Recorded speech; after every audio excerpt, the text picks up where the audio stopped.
I'm primarily focused on what it is that we're looking at in terms of calculations, but remember I gave you an indication that the standard deviation tells us how risky things are. So remember, the standard deviation is essentially the square root of what we call variance, which is represented by the following Greek letter squared. That's your variance. And then of course the standard deviation is the square root of the variance, right, which is equal to the square root of the variance. So in order to find the standard deviation, we first need to calculate the variance and thereafter calculate the standard deviation, okay, by taking the square root of that answer. So I'm going to give you the formula for variance, and that's equal to simply the sum of each of the returns. So we'll call it Ri minus the expected return, which I'm just going to make it by R bar, and that's from I to I equals 1 up to n, and then you take that and you square it and you multiply it by the probabilities of each occurrence. Okay, so we got to do that for each one, and remember that R bar was what we calculated previously. I think it was 11.4%. Okay, so let's do this. Let's see how we do this. We say the following, and we say that this is going to be, I'm going to put it in over here. The first one is going to be negative 50, negative 0.5, because it's 50%, minus 0.114, right, squared, multiplied by the probability of that occurring, which is 0.1, okay, plus, and we do it for the second one now,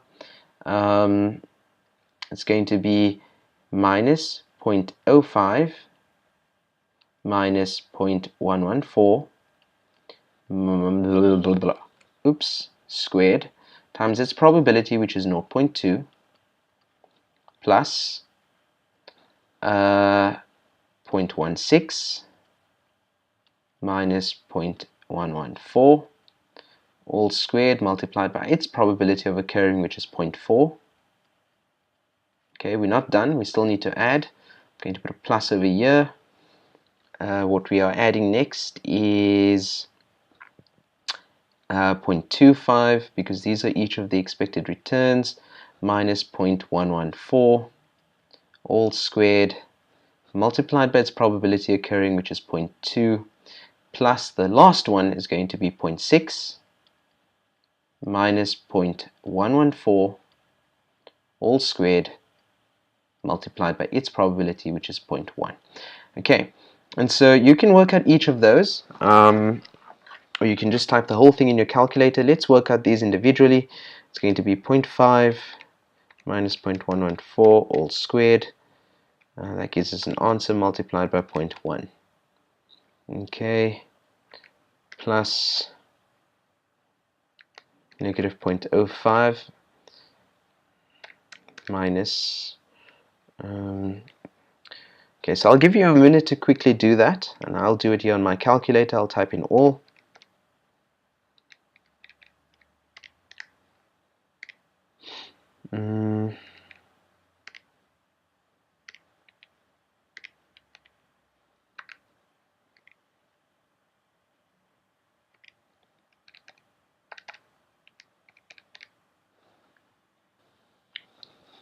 Okay, so when I add up all of this, please check that you get the same answer. I get 0,071244. Okay, and that's going to give me the variance, right? So we're not done. We haven't really answered the question, because we need to actually find the standard deviation. So remember what I said when we started this video. We said that the standard deviation is simply the square root of the variance. Therefore, the standard deviation is equal to the following. It is equal to the square root of this whole thing over here, which is 0,071244. And that's going to give me the following answer. 0,071244, square root of the answer, and that gives me 0,2669. 669. Okay, and so there is our standard deviation. Now the last question simply wants us to calculate the coefficient of variation, and if you've got 3.1 and 3.2, that's going to be fairly simple. Remember, the first one was 4 marks, this is 3 marks, the next one's going to be 3 marks as well.